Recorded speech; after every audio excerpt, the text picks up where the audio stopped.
Hey buds!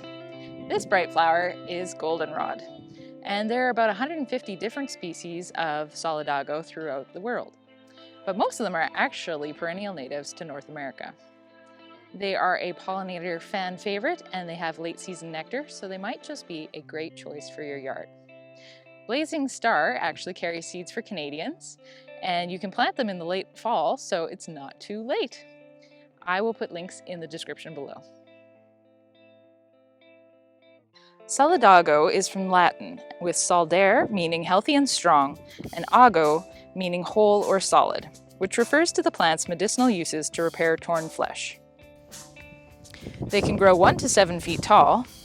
Leaves are alternate, lance-shaped, and may smell of licorice, though my local varieties don't seem to have a strong scent. It has tiny yellow flowers that grow in clusters and are easy to spot. Where can you find it?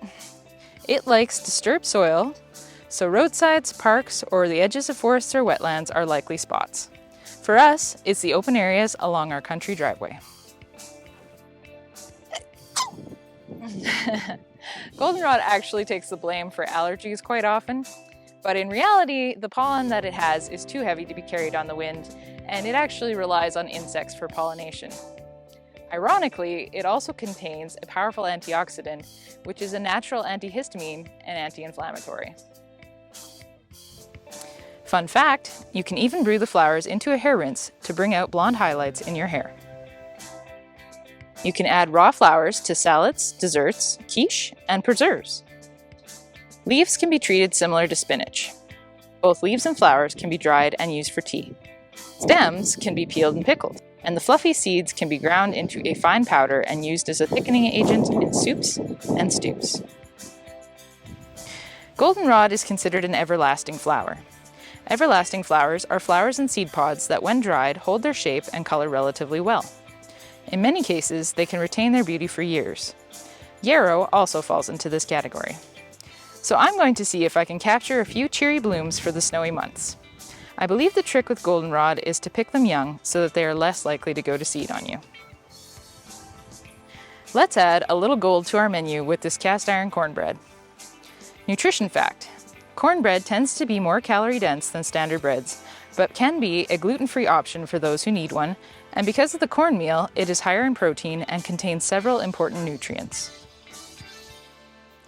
So we're going to start by heating our oven to 425 degrees Fahrenheit,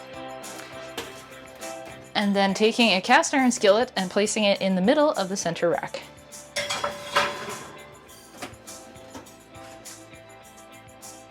Okay, we are going to start with 2 1/4 cups of cornmeal, and then add in 1 teaspoon of salt, 1 tablespoon of sugar, a ½ teaspoon of baking soda, and 2 teaspoons of baking powder, and mix them together.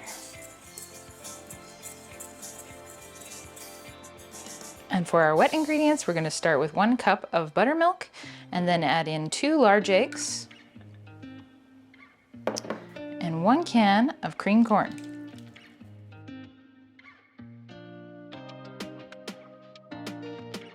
Okay. So if, like me, you don't have buttermilk on hand, the other thing that you can do is add 1 tablespoon of either vinegar or lemon juice to a measuring cup, and then fill it up the rest of the way to 1 cup with your milk. And that will give you an alternative to the buttermilk. You let it sit for a little while, and make sure that you do one or the other because the acidity is important to the recipe.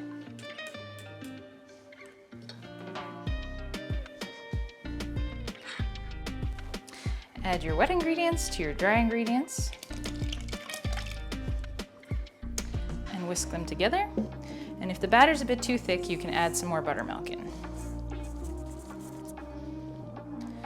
And finally, we are going to fold in about a ½ cup of our goldenrod flowers and a ¼ cup of the seeds of another sunny plant.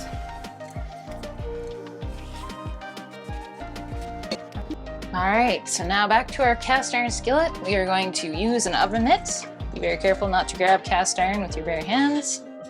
We're gonna add in a little bit of oil and swirl it around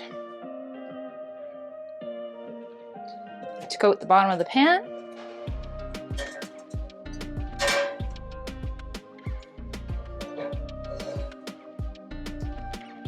then add in your batter. And give the pan another little jiggle to distribute it evenly.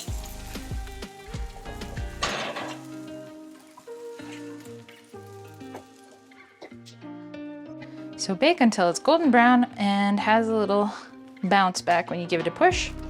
Or if you happen to have a digital thermometer, when the temperature reaches about 200 to 205 degrees. Then let it cool in the pan for a few minutes before inverting it onto a plate or a pizza pan.